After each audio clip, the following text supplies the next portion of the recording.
My job is to make college easier because students have a lot on plates. Like Harper, an econ major who piles on the pressure. Grammarly can help her stress less. This term paper's gotta be great. It's a third of my grades. Your ideas are on the money. Let's make sure they come across clearly with Grammarly. Beats.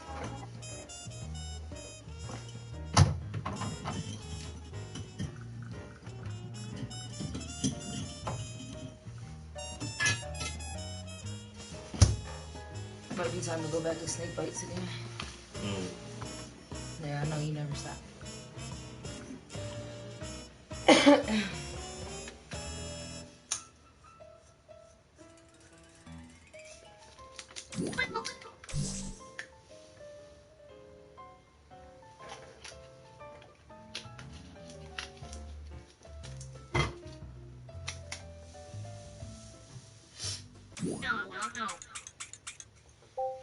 I gotta send Isaac his earbuds tomorrow.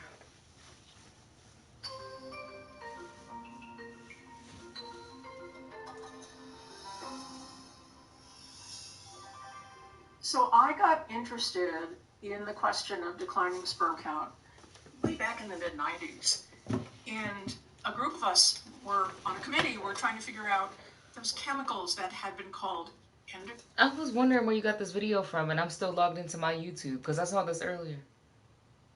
Really? That's my YouTube though. No, it's not. Oh. Current disrupting chemicals, chemicals that alter your body's hormones. I have mine up there too. The committee was asking, well, just to change up the algorithm because sometimes they show the same shit over and over. That was our charge, to figure that out. And so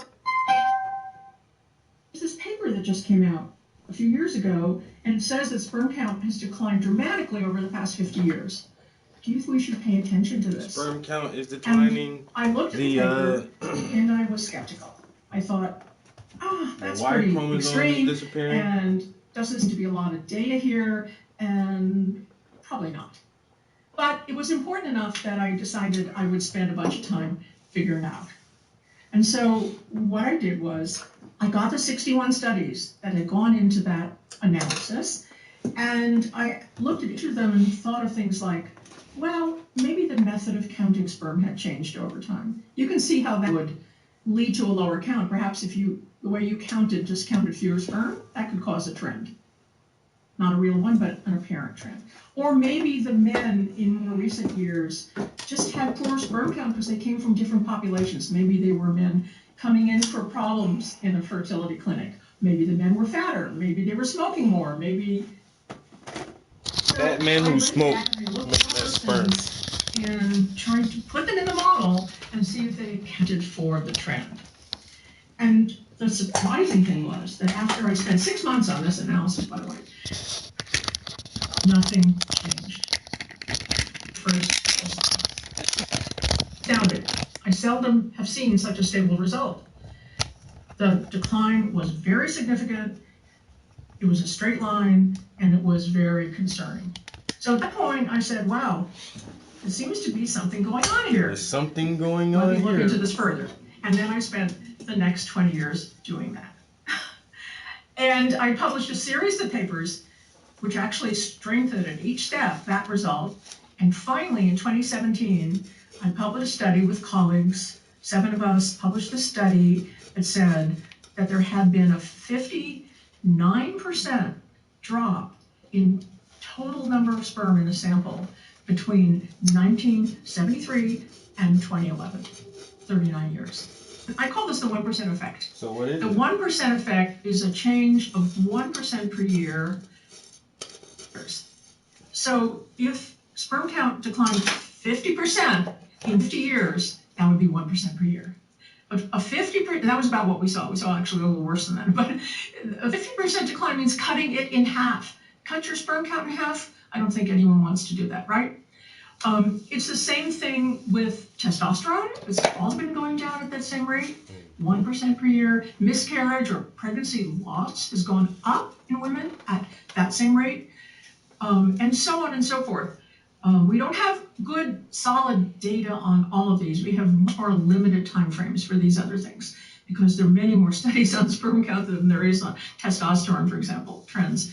But where we can look at it, everything seems to be progressing at about the same rate of deterioration, if you will, of reproductive function. So wherever we look at it, it's not just men and it's not just women. And by the way, it's not just humans, because there are many, many species that had their genitals disturbed significantly by the same things that are affecting us, and we can talk about what those are. And they've also had their litter size decreased, and they're, basically their species endangered by their declining fertility and reproductive function. So the data overall is showing us for the world as a whole, back in 1960, an average couple had 5 children. Now they have a little less than half that, 2.4 children. That doesn't sound too bad. It's still over replacement. But when you dive into specific countries, like the US, like Asian countries, you see the situation is a lot worse. And surprisingly, Mark, everybody is declining. All countries are declining. In fact, the countries you think, well, they're not declining, like East African countries, they're actually declining at a sharp rate because they're starting at a higher point, right? So you have this overall decline in fertility. And normally, the shape of the population in terms of age is a pyramid. So very few on top, a lot on the bottom, a lot in the middle, and the middle supports the top and the bottom, right? But what's happening now, and you can see that in the pyramid in Asian countries, is that the bottom is shrinking pretty dramatically. There's a bulge in the middle, and the top is growing hugely because people have longer lifespans. So longer lifespans is a great thing. I approve of that, of course. But in terms of support, not going to have the money for Social Security. That's already a threat in this country. They're not going to have the money for Medicare. They're not going to have the resources to support this older population in terms of, medical treatment. And you're not going to have the labor force necessary to drive the economy. It's that middle sector that drives the economy. And it's going to have huge economic implications. And many economists are looking at that now. It does look good. What is causing this is really so complicated. I think the first thing to say is that if we look at what can be a cause of a trend, overall, whether it's a cause in obesity or a cause in autism spectrum disorder, the first thing you might ask is genetics. So if we look at this decline in sperm count and fertility, it's too rapid to be evolutionary. It's happened in 2 generations. 50% decline, that's not going to be genetic. Okay, so let's just put that aside. Okay, not genetic. All right, so what are you left with? Well, causes are broadly classified into genes and environment. Okay, so now we're on the environment side. Okay, so now what makes up environmental causes? Well, I'm subdividing them into lifestyle, and that's very broad, and I'll say a little more about that, and then chemical. So other things perhaps, but let's just talk about those. So lifestyle would be easy to understand. If a man or woman is obese, they're going to have more trouble getting pregnant. Obesity is related to lower sperm count. Smoking. Man smokes, his sperm count is going to be reduced. If, by the way, his mother smoked when she was pregnant with him, his sperm count is going to be reduced. So smoking is playing a role. Large amounts of alcohol in a small time, called binge drinking, is also associated with lower sperm count. Stress, surprisingly perhaps, is also associated with lower sperm count, lower fertility, and so on. So all of these come under the, in the bag of lifestyle factors, something we have some control over, right? Then over here are the chemicals, and those are things that we may or may not have control over. And the class of chemicals that I most worry about are the ones that affect our body's hormones. And the reason is that reproductive function, sperm production, pregnancy, and so on are controlled by hormones, right? Everybody kind of knows that. Your testosterone you're going to worry about, your estrogen, if you're a woman, you know what your cycle is, that your hormones go up and down, everyone knows that, right? So all of that function is controlled by the body's hormones. Now, if you mess that up, you can imagine that you're messing up end product, right? The sperm, the eggs, the pregnancy, and that's what happens. Okay, and so you might ask, well, what can do that? What can mess with that? And that is a huge class of chemicals which are called endocrine, meaning hormone, messing up chemicals, or EDCs. I like to call them hormone hackers because they sometimes pretend to be hormones. They get in there, they hack the hormone system, they mess with it, and turns out that they're in our daily lives in huge numbers. So that's what I study mostly. It turns out that after conception, in utero is the most sensitive time for the development of almost everything. Some things develop later, the brain is later, the brain continues to develop after birth and so on. Body size develops later, but the building blocks of what's going to be your reproductive system are really down early in the first trimester. That's a very sensitive period. And so what the fetus is exposed to, which really means what the mother is exposed to, because, there's no sort of barrier. There's no barrier protecting that fetus from what the other's exposed to. It gets into her bloodstream, goes into the fetus, goes in, and it does its damage in the fetus. Okay, so anything that the mother is exposed to that's going to change her hormones or the fetus's hormones are going to be concerning about reproductive function. Dive in now. Just try to dive into the fetus and look there at the developing genital tract. It's a hard thing to think about. It's very, microscopic. But there's this genital tract, which initially is the same in males and females, genetic males, genetic females. It's identical. It's just a single ridge. At a certain critical time, which we know exactly in the rat and less precisely in the human, but it's going to be early in the first trimester, the fetal testes starts making testosterone. It's a very, very important event for everything that's going to follow in the story. So this undifferentiated genital tract, genetic male, gets the testosterone and starts, if you're waking up, starts becoming a genetically typical male. So the testicles start developing, and so on and so forth. All the parts start developing. What happens if there isn't enough testosterone? That process just doesn't get completed. Or if maybe the testosterone is too late, get completed. So what that means is that it's going to be the default, which is female. This is a hard thing to imagine, that the female is the default. But that seems to be what it is. And so if the male does not see enough testosterone at the right time, his journey to the genetically typical male genitals is not complete.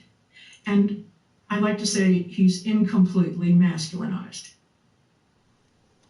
Just to tell you that this was discovered in rats first. By the way, I want to put a plug in here for rodent experiments, which are invaluable in learning about human health. We can't do without that. I had heard from a friend on an airplane flying to Japan. He said, "Shauna, you should look at phthalates." I said, "Why should I look at phthalates?" And he said, "Well, I'm a chemist. I'm at CDC. We've been measuring these. They're in everybody, including pregnant women, everybody. And in the arm of the government that tests for chemical toxicity, they've shown that they disrupt the reproductive development of the male. In fact, they cause something called the phthalate syndrome." Ears perked up because, there's not very many syndromes that are assigned at birth. There's fetal alcohol and there's the phthalate syndrome. So that may sound really important. So I asked him what that was, and he told me that when a rat has been developing, gestating within a mother rat who's been fed phthalates at the right time, then genitals are all smaller and less developed. So his testicles might not be fully descended, and the penis might be smaller, and the whole size of the area is smaller. Well, it turns out in all mammals, the genital size is 50 to 100% smaller in females than males. It is. Some exceptions, but almost all mammals. Okay, a particularly important measure is something called the anogenital distance. It's just, I don't know if you know what the taint is. Yeah. The gooch, the grundle, those are street terms for this distance. That's the distance from the anus to the genitals, basically. You can measure it. We measured it in our study. They measured it in the rat study. So I heard about this rat study and I thought, that's funny. I wonder if we'll see that in humans. And so I designed a study. It was the first study to do that. All right, let me not. So it turned out was kind of important. So we had urine stored from pregnant women, and we sent them to CDC, and we had CDC measure what's called the phthalate tabulates. Phthalates, which are chemicals that lower testosterone, pass through the body really quickly, enter the urine, they're water soluble, and you can measure them. So we did that for about 800 women, had the CDC measure their phthalates. And then we said, okay, let's get the kids in and measure their genitals. A simple project, right? Turned out it was fairly complicated to do. It was hard sometimes to find the kids and bring them in and all that, but we did that and we found phthalates in the penis. So let me just reiterate. We found that when the mother had higher levels of certain phthalates, those that lower testosterone, in her early urine samples, that her male child would have genitals that were less completely masculinized. Hope that sounds dramatic, but I think it really is important. And because we had to replicate this, as you do with science, we wrote another book, we got another big study, we got another set of pregnant women, got their urine, got their babies, replicated it, and found the same result. So now it's pretty well established that this is going on. There's two kickers here. One is these children from our second study are now only 10 years old. We don't know how they're going to perform, in terms of fertility and function later on. The first study, the kids are actually in their 20s, but they're really spread out around the country, and we're going to try to get them in at their sperm count, but we don't know if we'll be able to do that. However, in the rat, we know that if the rat is born with a small anogenital distance, then when he grows up, he will still have, for his body size, a small anogenital distance. It's like, I have very small hands. I've always had small hands. I'm a small person, you know what I mean? But the portions of your body tend to grow with you. So you could ask, okay, an adult man who has a short anogenital distance, what's his sperm count like? In other words, does the shortness of the anogenital distance matter for his later function? You see, if it doesn't, it sort of doesn't matter. Well, it turns out it matters for a lot of things. It matters for genital birth defects. He's more likely to have undescended testicles if he has a short AGD. He's more likely to have certain defects of the penis, one called hypospadias. He's more likely to develop testicular cancer, young man. And he's more likely to have a low sperm count and to be subfertile. So the bottom line, the arc of this whole 20 years that I've been working on this is that these chemicals, when the mother's exposed to them in early pregnancy, result in failures or limitations of reproductive function in adulthood, and undoubtedly part of the explanation of the decrease in sperm count and fertility. So phthalates are in plastic. They make plastic soft and flexible. So anytime you see rubber tubing, I just saw a survey of clothing in which they measured phthalates levels in the clothing and found that they were really high in the vinyl raincoats and boots and anything that included metal. So any vinyl products, shower curtains, tubing of any kind, you'll see phthalates in there. But also foods pass through phthalates. So think about a cow. A cow used to be milked by hand when they started using milking machines. The milking machines, you've seen them, they have all these tubes, and those tubes contain phthalates. And so when the milk comes from the cow, goes through the tube, goes into the container, it contains phthalates. And a study in Europe showed actually significantly more phthalates in the milk that was collected in that way compared to by hand, right? So we know that any food that passes through phthalate-containing tubing will contain this phthalate, and it will go into your body, and it'll go into fetus, and then the harm is done. So another way we get phthalates is in our cosmetics and our personal care products, because not only do they make plastic soft, but they also help retain scent and color. So any lipstick, nail polish, perfume, scented laundry soap, air fresheners, little tags, that pine cones that you hang in your car, they're all going to have lots of phthalates. And by the way, they also increase absorption. So if you put a cream on your hand, 20 minutes later the cream's on, right? It's meant to be absorbed. Phthalates help with that. They also help the pesticide get absorbed into the plant, so they're put in pesticide for that reason. So they're just all over. It's hard to find things that don't have these chemicals in them. But by the way, I should add that this is only one class of endocrine disrupting chemicals that I've spent the most time on because it's particularly important for the hormone testosterone. But another class of chemicals, bisphenol A, the phenols, I should say bisphenols, are kind of the opposite. They make plastic hard, and instead of lowering testosterone, they increase estrogen. So they're kind of the flip side, if you will.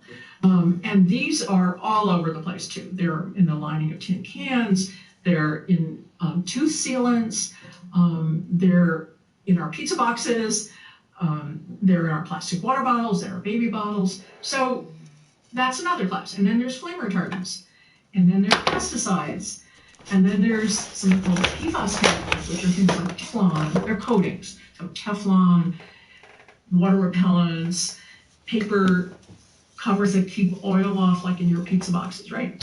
So everywhere you look, and there are hundreds of these that are in our bodies right now. And many of them interact. You know, when you go to the doctor, your doctor is going to give you a prescription. She says to you, what else are you taking? Tell me about all of your medications, right? So you tell all, she has nothing else, and you add a few, and then you tell all your medications. And then she thinks about that and thinks about how they might interact with the medication she's going to prescribe. It's the same thing with these chemicals. They act together, and often the whole is worse than the sum of its parts. Just like you wouldn't, you could take one sleeping pill, you could take another sleeping pill, start adding those up, it's not good. I'm very worried about it, to tell you the truth. I mean, I think we do already satisfy several of the criteria for endangerment, which is a step way before extinction. But we are threatened. We're threatened. And if you're a couple, if you're a guy who's trying to get pregnant, your wife or partner wants to get pregnant, that's a right. That's a basic human right that you should be able to reproduce if you want to. No one's talking about everyone should want to. That's not what I'm saying. But if you want to, you should have that opportunity and that right. And to have that taken away from you from causes that are not within your control is what I'm most concerned about. So I think there's a couple of good news items to the story. One is that a lot of the chemicals that are harming us, and phthalates in particular, leave the body very quickly. 4 hours, 5 hours, 6 hours, they're not sticking around. They're not persistent. We call them non-persistent chemicals. That's true of bisphenol A also. So if we can stop taking them in, we're done with them. And that's, I think, a really good news story. It's not like lead, it's not like dioxin, PCBs, and so on, which do stick around. The other part of the story that's helpful is that Pat Hunt, who's an animal toxicologist in the University of Washington, showed that if you take a mouse that's been messed up, has poor reproductive function because of chemical exposures, and then you clean up the environment of his offspring and his offspring's offspring, in 3 generations, you can restore reproductive function. That's a great story for a mouse or a rat because their length of life is 2 years. Intergenerational gap is 2 years. For us, it's longer. That would be 75 years. So we're probably looking at a pretty long time to get it totally cleaned up, but we can start in that direction if we would stop re-exposing kids that were exposed in utero during their childhood and during their adulthood. Then we would be on the road to cleaning up our reproductive health. Hi, thanks for watching this episode of After School. I'm Shauna Swan. I'm a reproductive epidemiologist, and I study how chemicals in the environment affect our reproductive health. For more than 20 years, I've been studying how these chemicals can affect sperm count, whether they're causing it to decline, and why. You can read about this and other scary declines in my book, Countdown. Thanks for watching, and I really enjoyed making this video. Thank you.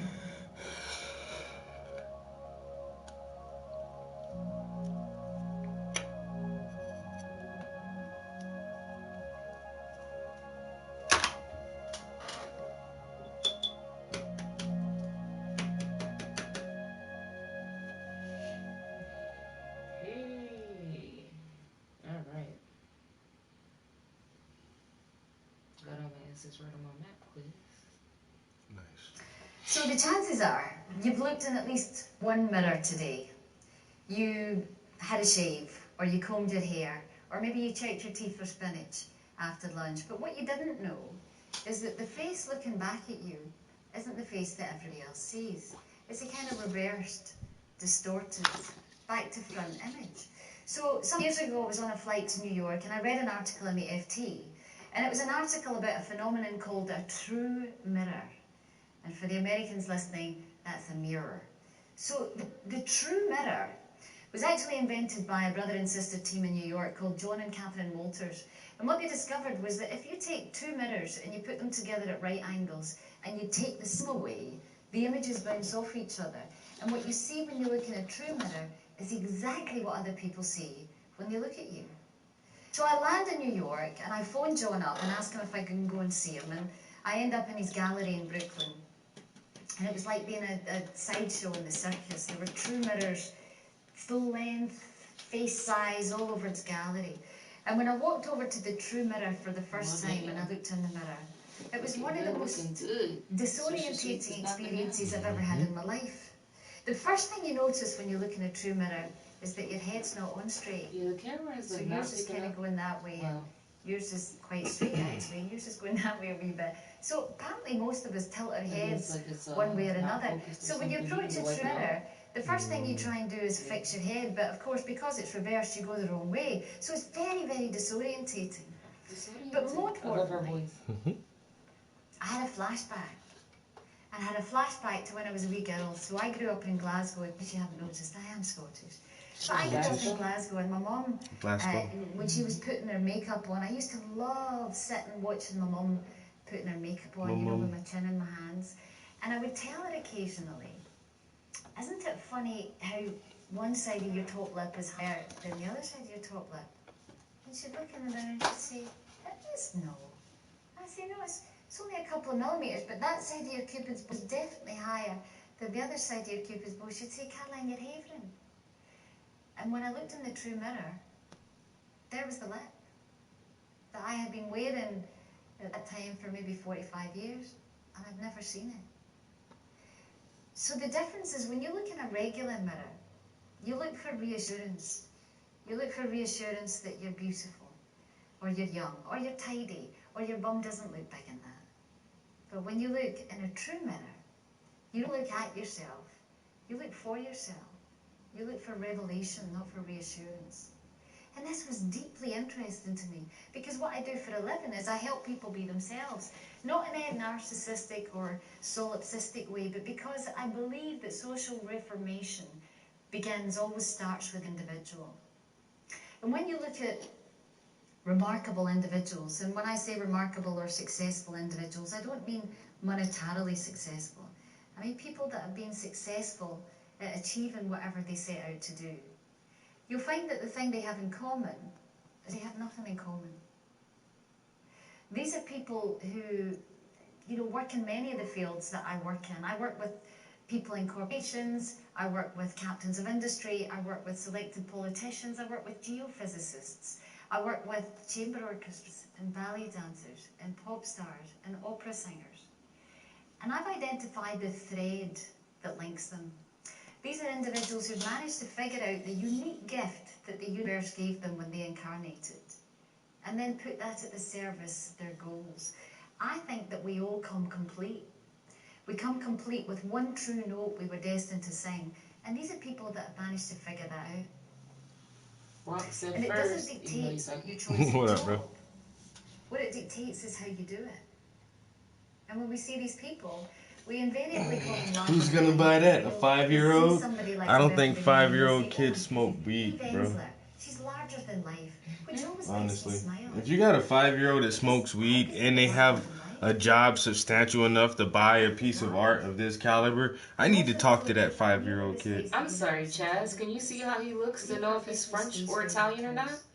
Do you know what he is? Or are you assuming what he is based on his voice?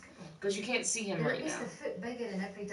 Leave the art up to the French and Italian. How do you know he's not French or Italian? They glow. I love trolls. Like they've swallowed the moon. He ain't got nothing else better to do today. Has led me to believe that individuality Motherfucker with no talent is telling somebody else what to do with their talent. Brock said, damn, I missed about this much. Yeah, you don't even gotta block him. Just let his ass stay in here. Yeah, you can rant for a little while. Check out the art. Check out this beautiful art. In fact, your job is one of the reasons he's here right now, you know. And Chaz, while you're at it, make sure you like, share, and subscribe on the planet. Hit the notification bell. As good at being you as they are at being them. That's the deal. So I want to start today by asking you an incredibly personal question. Not the one that says, why are there so many syllables in the word monosyllabic? No. Monosyllabic. Not even the one that says, did you know that Britney Spears was an anagram for Presbyterian? Something a wee bit more pivotal. In fact, this is a question that's been looking for you your whole life. It's probably the simplest and the most complicated question you'll ever ask. Bro, this shit is down to the wire. Like, really, I don't know what else I can do with it. Oh, I can put that little bit of green here. I still need some green in there. One of your kids comes to you, or one of your team comes to you, and they tell you they're nervous, they're scared, they have to go and do something and the bottle goes. And you say to them, darling, just be yourself. Because when you're yourself, you're fabulous. Now, it always resonates, because it's all we want to do. If you tell John to be himself, he doesn't want to be Mary. He's quite happy being himself. But it's the use of the word just that I find interesting. Because it would imply two things. Number one, that that was an easy thing to do. Number two, that it was an original piece of advice. You know, John had never thought about himself.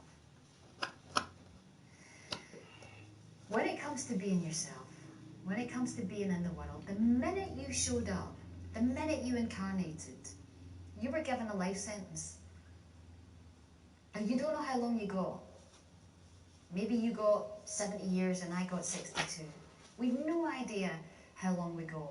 Although, where you're born, when you're born, to whom you're born, all these things have a certain influence or impact on how you become who you become. So if you're born in Switzerland, chances are you've got a little time to figure this shit out. If you're born in Zimbabwe or some parts of Glasgow, and I'm not kidding, you've got significantly less time.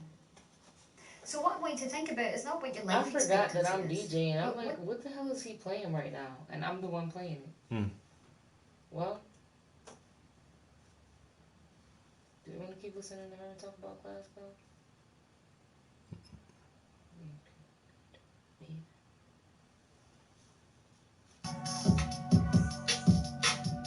Nice. Bad weddings for $24. You must have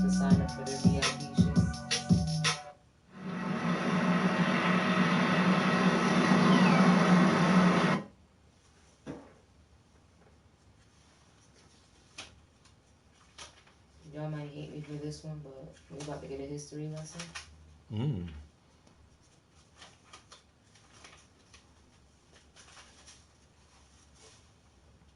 It was all good just a week ago.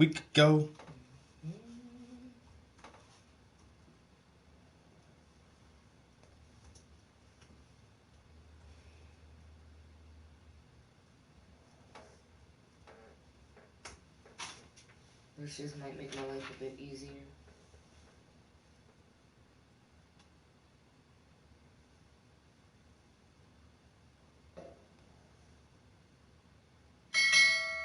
Ding ding. Hey there, students. Thank you for being part of the presentation. My name is Luis Silva, and today we're looking at world history, the new imperialism, 1850 all the way to 1914. Based upon this image, what is imperialism? If you look at the bottom of the map, there's a box with a list of countries, and each country has been assigned a different color. For example, the first country that you see here is Belgium. Belgium has a dark purple color. If you look at Africa, the center of Africa, there's dark purple color. That area was controlled by Belgium. Now, if you look at France, it's a lighter purple color. And you also see that the northern western part of Africa is color-coded with a light purple color. That area was controlled by France. Now look at Great Britain. You see how much land Great Britain controlled in Africa, in India, Australia. This was complete domination by the British. And this is what imperialism is. A country controlling other countries, basically. Now, based upon this image, why would Europeans want to imperialize? Take a few minutes, pause the video, and ask yourself, why did Europeans want to imperialize? What did they gain from controlling other countries, other people? Resources. And now, based upon this image, what was the impact of imperialism? You see the white man sitting there, seems like he is getting a pedicure, very happy, very relaxed. And what are people doing for them? What does this tell you about imperialism? From the year 1850 all the way to 1914, the strong industrialized nations of Europe used imperialism to seize colony and dominate the local government and economies in Africa and Asia. But what is imperialism? Imperialism is basically Europeans exerting influence over the economic, political, and social lives of people they colonized. In this particular presentation, we're looking at Africans as well as Australia and India. Why the industrialized nations of the world imperialized? This is a good question, and there are many answers to this question. One of the reasons was nationalism. Nationalism in Europe meant that each nation wanted to become the most powerful nation. And having a lot of overseas colonies showed power. And at the end of the day, this turned out into an all-out race for the best and most numerous colonies in Africa and Asia. There was also economic competition between European nations. The Industrial Revolution led to a huge demand for raw materials, so countries could make more factory-produced goods. The Industrial Revolution caused a huge demand for new overseas markets to sell their finished goods. And obviously, having numerous colonies in Africa and Asia helped fill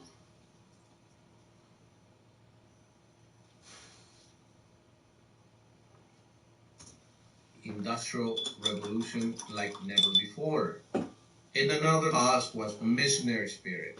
Christian missionaries wanted to convert the uncivilized natives in the world by creating churches, schools, as well as hospitals.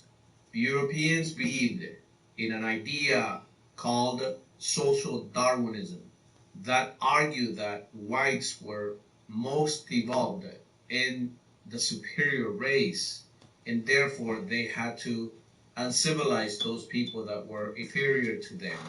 Also, Europeans believed in the white man burden, that they had a responsibility, a duty to civilize the world.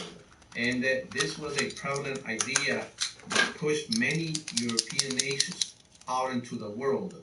On top of the spirit of nationalism, on top of the spirit of economic competition, you also had the religious component, which called civilizing those people that they consider inferior. Now let's look at some forms of imperialism. The first form is a colony. And a colony is basically when Europeans seize a territory and rule it directly by sending governors to the colony. Another form of imperialism is protectorate. And that in this type of imperialism, local governments exist, but Europeans make all real decisions in order to protect their trade. And finally, is spheres of influence. This is when nations gain exclusive trading rights in territory, dominate all trade, but allow the local government to make other decisions. These are the forms of imperialism that were practiced by Europeans. We have come to the end of this presentation, and we'll see you in the next presentation. You just said it's a presentation twice in the same sentence. I'm Agent Mobius, by the way.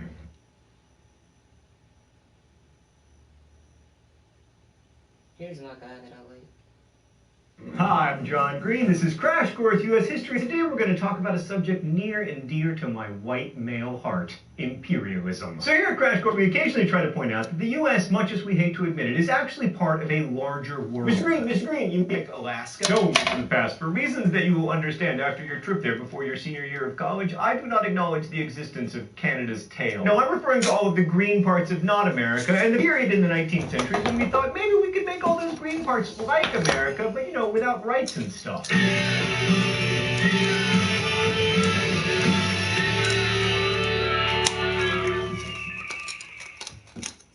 So the late 19th and early 20th centuries were a period of expansion and colonization in Asia and Africa, mostly by European powers. As you'll know if you watch Crash Course World History, imperialism has a long history pretty much everywhere, so this round of empire building is sometimes called, rather confusingly, new imperialism. Because the US acquired territory beyond its continental boundaries in this period, it's relatively easy to fit American history into this world history paradigm, but there's also an argument that the United States has always been an empire. From very early on, the European settlers who became Americans were intent on pushing westward and conquering territory. The obvious victims of this expansion/imperialism were the Native Americans, but we can also include the Mexicans who lost their sovereignty after 1848. And if that doesn't sound like an empire to you, allow me to draw your attention to the Russian Empire. Russians were taking control of territory in Central Asia and Siberia and either absorbing or displacing the native people who lived there, which was the exact same thing that we were doing. The empires of the late 19th and early 20th centuries were different because they were colonial in their own special way. Like, Europeans and Americans would rule other places, but they wouldn't settle them and more or less completely displace the native people there. Well, except for you, Australia and New Zealand. American historians used to try to excuse America's acquisitions of a territorial empire as something of an embarrassing mistake, but that's misleading, because one of the primary causes of the phenomenon of American imperialism was economics. We needed places to sell our amazing new products. And at the time, China actually had all of the customers, because apparently it was opposite day. It's also not an accident that the US began pursuing imperialism in earnest during the 1890s, as this was in many ways a decade of crisis in America. The influx of immigrants and the crowded cities added to anxiety and concern over America's future, and then, to cap it all off, in 1893, a panic caused by the failure of a British bank led the US into a horrible economic depression. A Great Depression, but not the Great Depression. It did, however, feature 15,000 business failures and 17% unemployment. unemployment, so take that, 2008. According to American diplomatic historian George Herring, imperialism was just what the doctor ordered to help America get out of its depression. Other historians, notably Kristen Hoganson, imply that America embarked on imperial adventures partly so that American men could prove to themselves how manly they were, by joining the Navy and setting sail for distant waters. In 1890, Captain Alfred Sayer Mahan published The Influence of Sea Power Upon History and argued that to be a great power like Great Britain, the U.S. needed to control the seas and dominate international commerce. Tied into this push to become maritime power was the obsession with building a canal through Central America, and eventually the U.S. decided that it should be built in Panama because, how else are we going to get malaria? In order to protect this canal, we would need a man, a plan, a canal, Panama. Sorry, I just wanted to get the palindrome in there somewhere. No, we would actually need much more than a man and a plan. We would need ships, and in order to have a functioning two-ocean navy, we would need colonies. Why? Because steamships at the time were powered by coal, and in order to refuel, they needed coal depots. I mean, I suppose we could have, rented harbor space, but why rent when you can conquer? Also, nationalism and the accompanying pride in one's country was a worldwide phenomenon to which the U.S. was not immune. I mean, it's no accident that the 1890s saw Americans begin to recite the Pledge of Allegiance and celebrate Flag Day. And what better way to instill national pride than by flying the stars and stripes over Guam. So pre-Civil War attempts to expand beyond what we now know as the continental United States include our efforts to annex Canada, which were sadly unsuccessful, and also filibustering, which before it meant a senator talking until he or she had to stop to pee, was a thing where we tried to take over Central America to spread slavery. The idea of taking Cuba persisted into the 19th century because it is close and also beautiful. The Grant administration wanted to annex it and the Dominican Republic, but Congress demurred. But we did succeed in purchasing Canada's tail. You can see how I feel about that. To be fair, I've watched that guy before. I've seen his face. Yeah, Crash Course. Yeah. But what you just said for that? I said, did you want to go to the crash store today, or fuck that shit? Yeah, fuck it then. That's fine by me. Fine by me.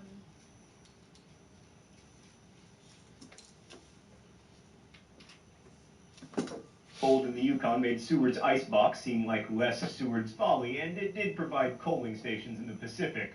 But we could have had rum and who's gonna buy that? Beaches. Oh, Stan always talking about how much I hate Alaska. Has me overheated. I gotta take off my shirt. If he got enough money, he can. Yeah, if his parents go with the shit, PayPal me, nigga. Send me your baby bank account. Shirt dramatically. Anyway, coal stations in the Pacific were important because in 1854 we opened Japan. All right. I'm about to photograph this thing. Oh no, I see stuff now. Fuck.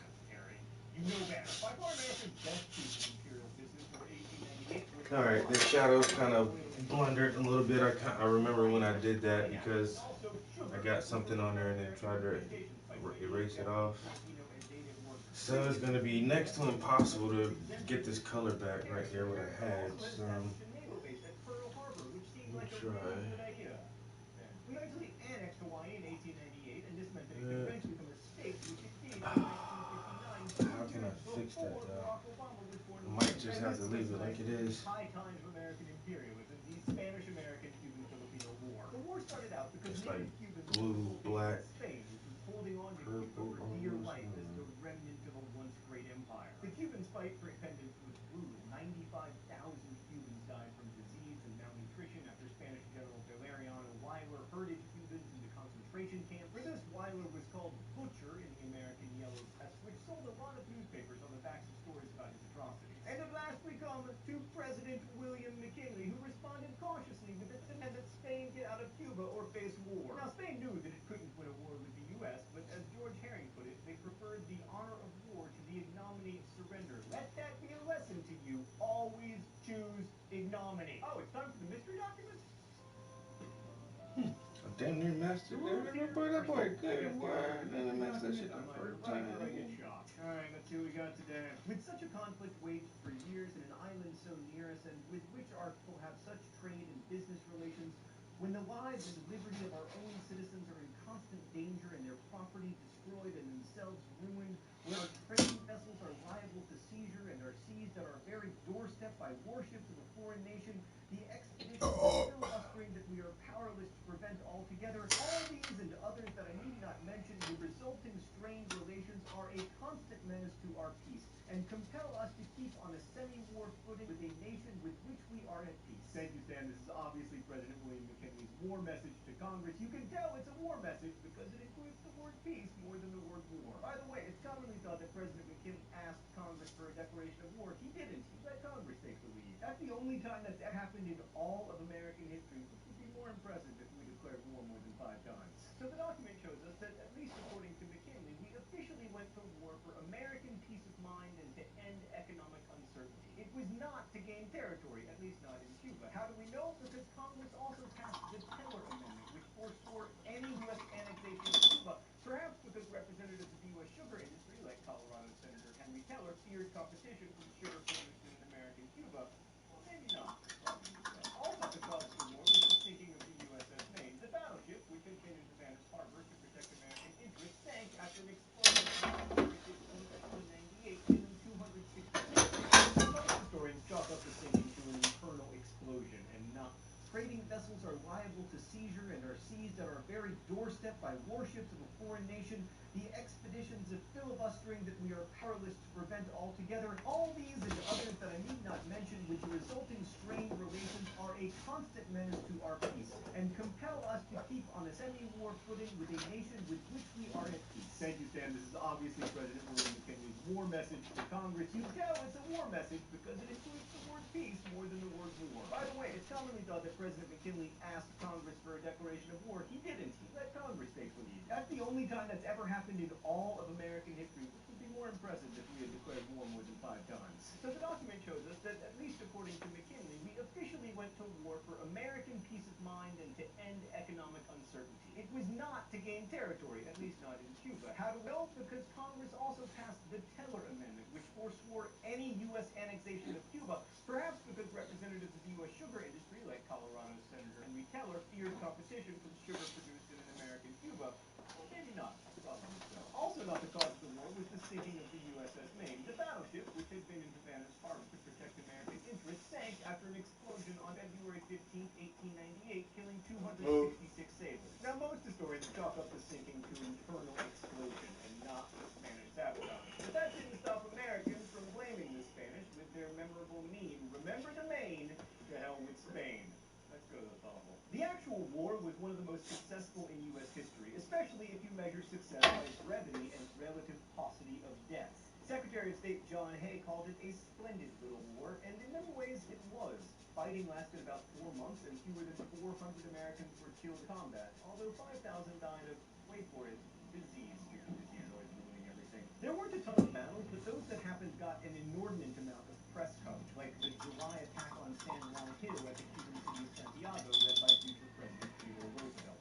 While it was a successful battle, the real significance is that it furthered Roosevelt's career. He was from the hero promptly became president of New York, and by 1900 was McKinley's vice president, which was a good job to have because McKinley would eventually be assassinated. A more important battle was that of Manila Bay, in which Commodore George Dewey destroyed a tiny Spanish fleet and took the Philippines. This battle took place in May of 1890, well before the attack on Cuba, which strongly suggests that a war that was supposedly about supporting Cuban independence was really about something else. And what was that something else? Oh, right, a territorial empire. As a result of the war, the U.S. got a bunch of new territories, notably the Philippines, Puerto Rico, and Guam. We also viewed war as an opportunity to annex Hawaii, to protect our ships that would be steaming toward the Philippines. We didn't annex Cuba, but we didn't let it become completely independent either. The Platt Amendment in the Cuban Constitution authorized American military intervention whenever it saw under an hour. That's all I needed, a little bit more time. Got the Swisher Sweets done. Puerto Rico was particularly useful in naval station. Hawaii, Guam, and especially the Philippines opened up access to American presence in China was bolstered by our contribution of about 3,000 multinational stores to help put down the I'm really feeling this piece, baby. But in the Philippines, so where Americans had initially been a lot of welcome, detail. opinions soon changed, and it became clear that Americans were there to stay and exercise Spark up while I edit this picture and get it ready to post. and quickly turned against the U.S. because its real goal was independence, and it appeared the U.S. could not provide it. The resulting Philippine War lasted 4 years, from 1899 to 1903, and 4,200 Americans were killed as well as What?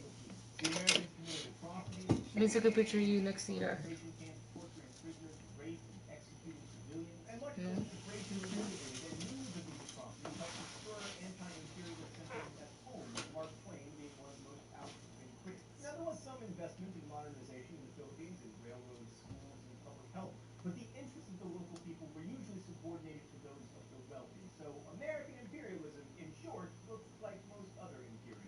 So Constitution nerds will remember that Smile. the U.S. Constitution has no provision for colonies, only territory that will eventually be incorporated as states. Congress attempted to deal with this issue by passing the Foraker Act in 1900. This law said that Puerto Rico would be an insular territory. Its inhabitants would be citizens of Puerto Rico, not the United States, and there would be no path states. But this wasn't terribly You know, I took more than one.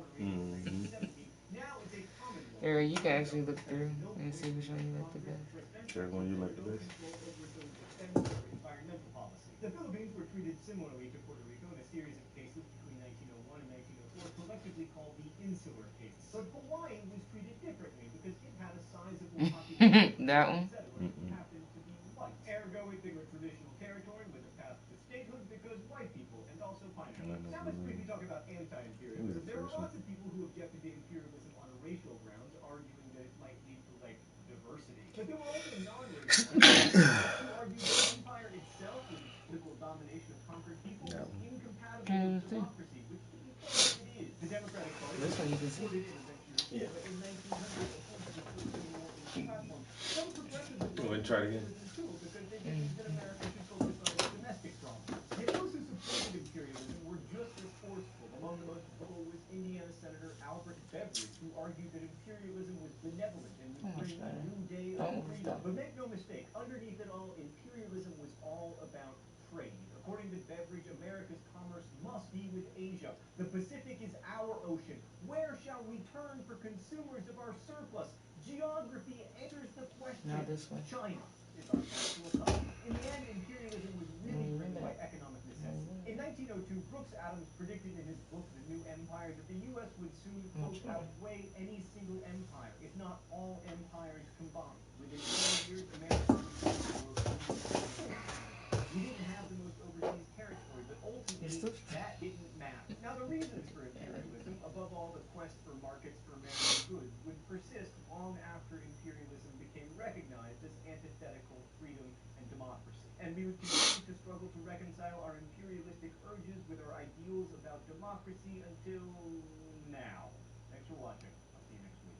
Crash, this is produced and directed by Stan Muller. Our script supervisor is Meredith Danko. The associate producer is Danica Johnson. The show is written by my high school history teacher, Raul Meyer, Rosiana Rojas, and myself, and our graphics team is Thought Cafe. Every week there's a new caption for the Libertines. You can suggest captions and comments where you can also ask questions about today's video that will be answered by our team of historians. Thanks for watching Crash Course, and as we say in my hometown, don't forget to be awesome. This is the part where Stan gets nervous. Like, do you go this way or this way? I'm going this way.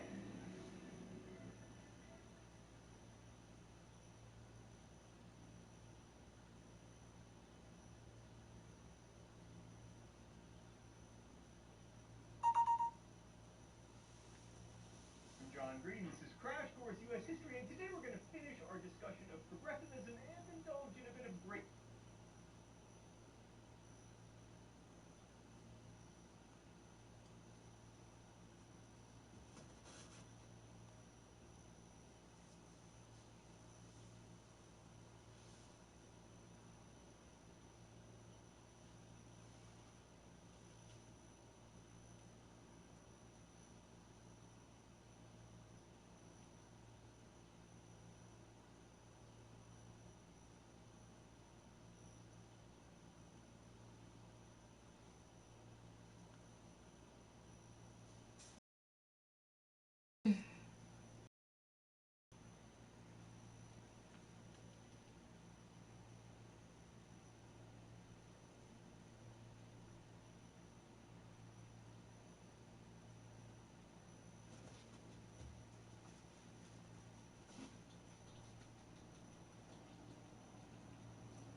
Good shit right there. Thanks, man.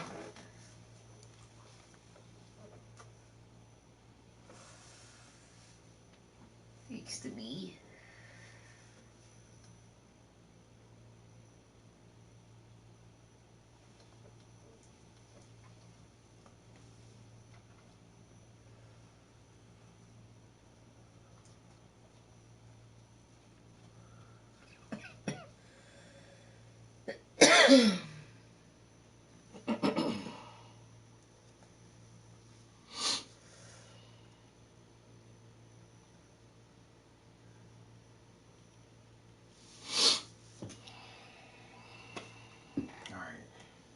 Get the posters to my social media now.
I hate when I can't get the picture to fit on the thing.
Hold up.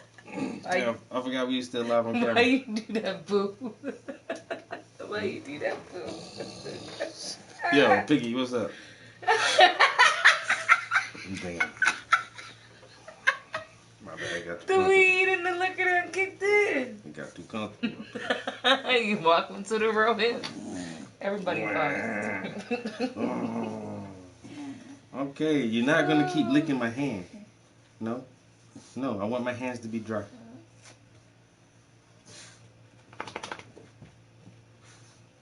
Yeah, you shit and piss less than an hour ago. I take you outside in a little while. Alright, just trying to post this art. Freeze up. Freeze up. Freeze up. Yes, pumpkin. You just want some attention. Attention. Ooh. Boo, you need your own show. We ain't gonna get no likes. I'm so dead.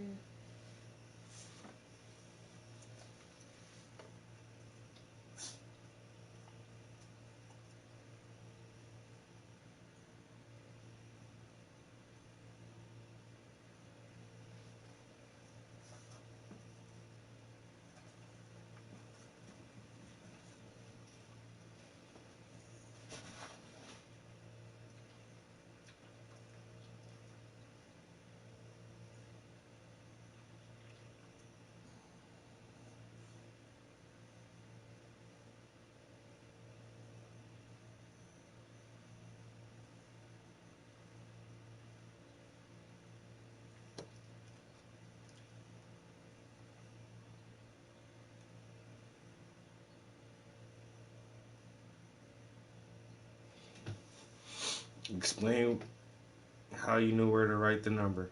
God told me.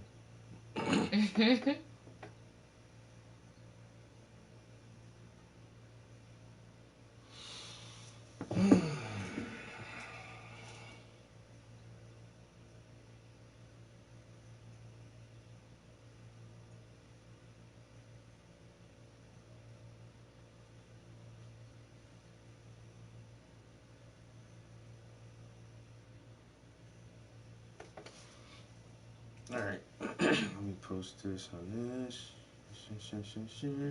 Almost done. We gotta go to work tomorrow. Screw work. Screw work. Well, I'm trying to talk my mom out of calling out so bad on her birthday and she's not.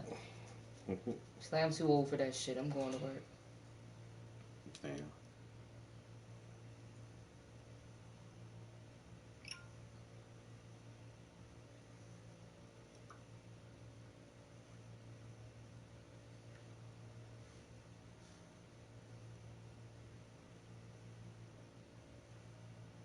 And so that.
I'm your biggest fan. Hmm? I said I'm your biggest fan. That's what's up. That's good. I'm your biggest fan. Are you, babe? Oh. You are. I think there's somebody who's probably played ganja more than you. Probably my mother, but Peaches and all that other shit. Elevators, ain't nobody played that shit as much as you.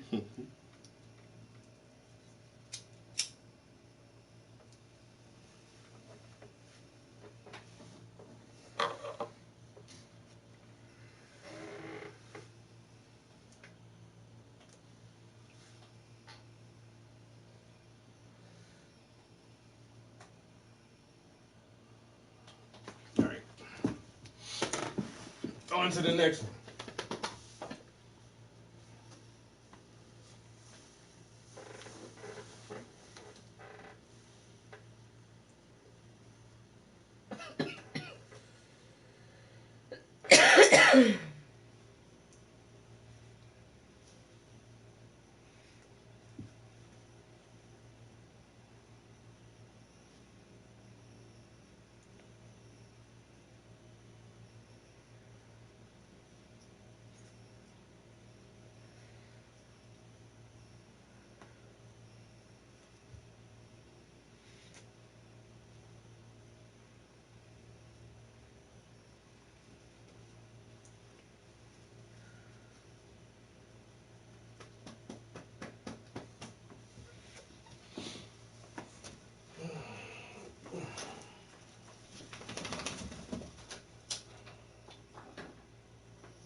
Move, little nigga.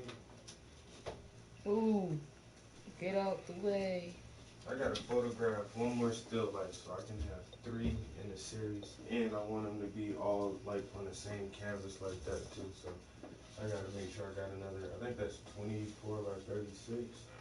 I know it's cliche, but I saw somebody do something with a skull, and it was hot. A skull? Yeah. It was like from the craft store or something, obviously, but that was pretty hot.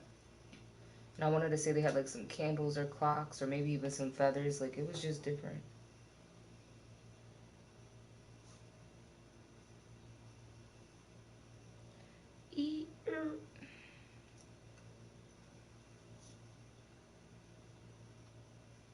And another one.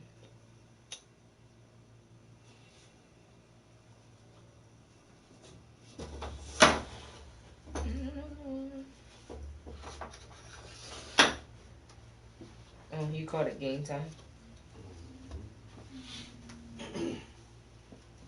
Movie night. I was about to say, what happened to like game night or movie night, whatever you call it? The first one was movie night. Movie night, oh, right. And that was game time.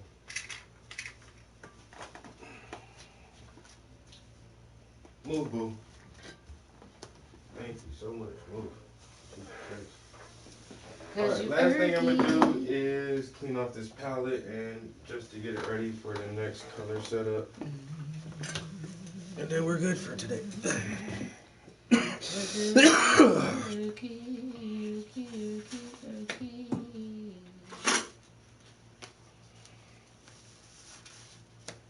then I did this already.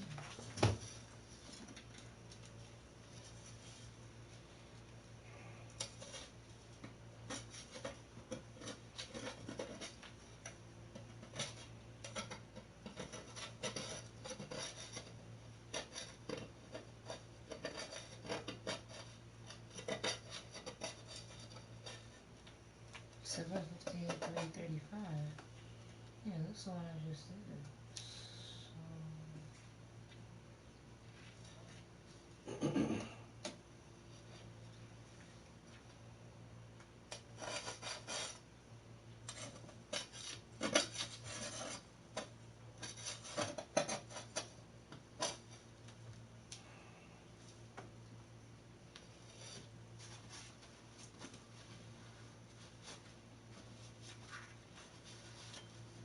Oh, wow.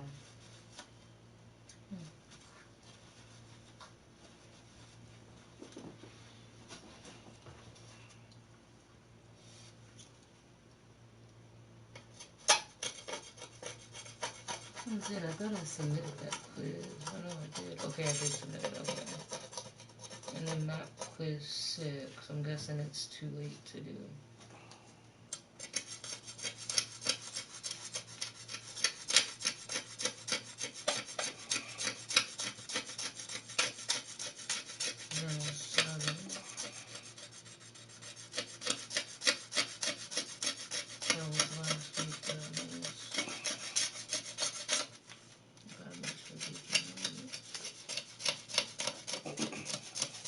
It's so funny that in all my other classes, I was like, as long as you do your homework, you're good. And in this history class, I do really well in my quizzes.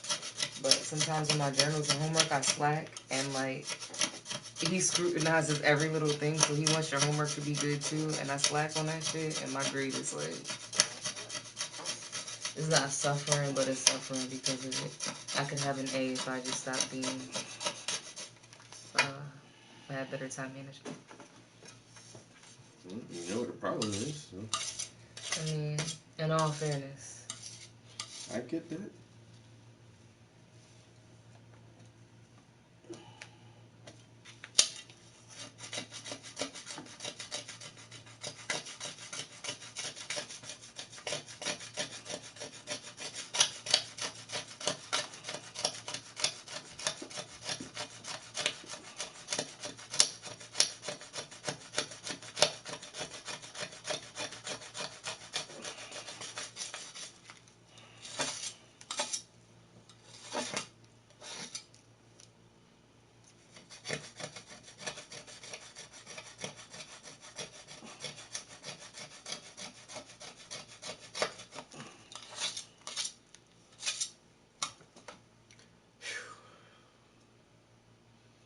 Boy, it takes some real elbow grease to get this fucking dried up paint off of here sometimes.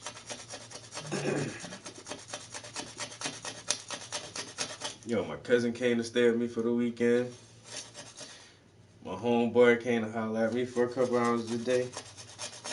Ain't do shit, smoke a couple blunts and watch some TV and shit, play some video games. Got down there with my cousin and my girl, we just rolled out to a little town we ain't never been to. Had some lunch. Then I showed my cousin the mural I did at my job. And that was it, something simple, you know?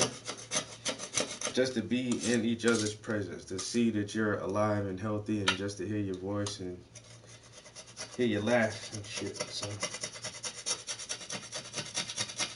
I got 2 good treats this weekend. 3 good treats this weekend.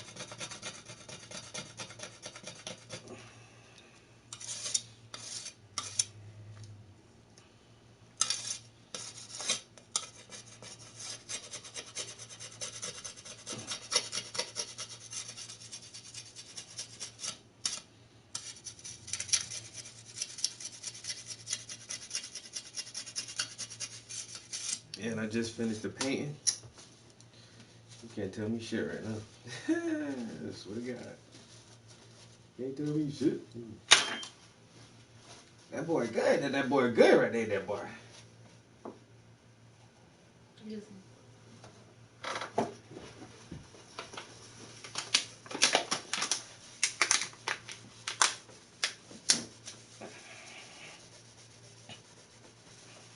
I got 2 midterms coming up.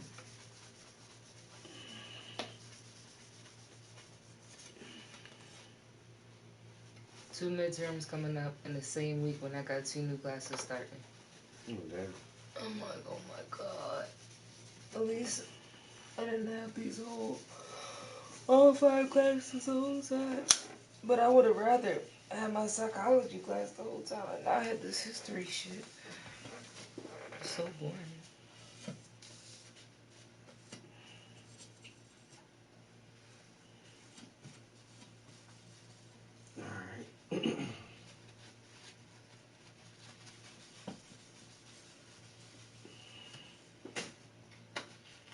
Boom. That's basically clean. So now, I left that little bit of white up there because that's really fresh. And I'm pretty sure I can use that next time. But now this is just ready and waiting for some new fresh paint.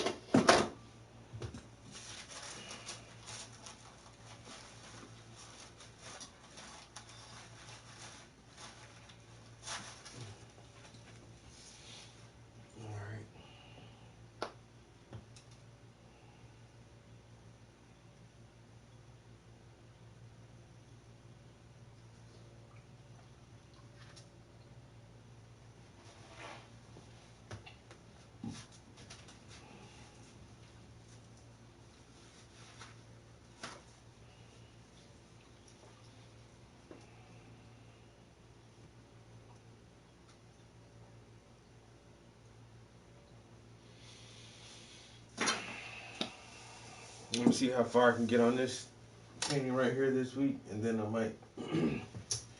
might actually jump into some commissions. Got a couple of commissions like on standby that I can go ahead and get started on.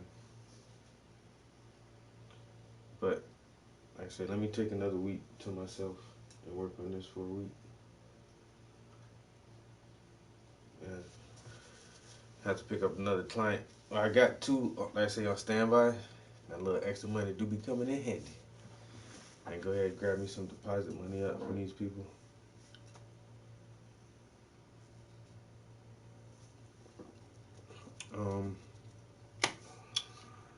Yeah, but I guess I'll wrap it up right there. Like I said, we got one piece done. We got one piece here that has a full underpainting on it. It's not too bad, actually. This underpainting looks pretty good. So the next layer of paint should go pretty fast. And then we have one more project. It's on a little bit larger size canvas that we'll be working on too, but I gotta finish the underpainting on that. And then I think my next painting is going to be another big painting. I'm not sure what I want to do next. I gotta get some photos. Oh, taking some photos this weekend. So I'll have another installment to the Reader series and another installment to my Foot Fetish series. And what else? Oh, that's the only two for right now. Oh no, I need to take pictures of one more still life. Then I can take some more pictures of my girlfriend. I wouldn't mind something of us. Have you ever painted something of you and somebody else? Like a female? Not a female. I don't even mean like romantically. I just mean you and a female in general. No, because normally when I take pictures, I'm the photographer. Or I was just thinking about that. Like, I was like, what could I get us as a gift? And I literally just thought about that, like getting us a photo shoot. But instead of going somewhere like a basic place like JCPenney, get somebody like Kelly so we can like be like, yeah, make it cute. Because JCPenney's going to have us like in our mom and dad sweaters like for Christmas carols and shit. Like, yeah. That'd be nice. I was thinking that. Something classy and sexy. But whatever you say, I'm down.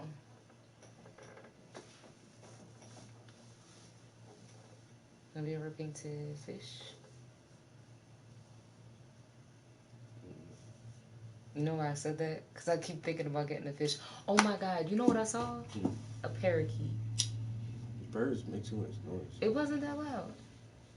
It was the quietest one. Yeah, at that moment. Until that shit get excited for 3 days in a row. He was the quiet one. Would you like your other one? You want your other one? No, I'm good right now. Did I call you? Alright guys, we about to get up out of here.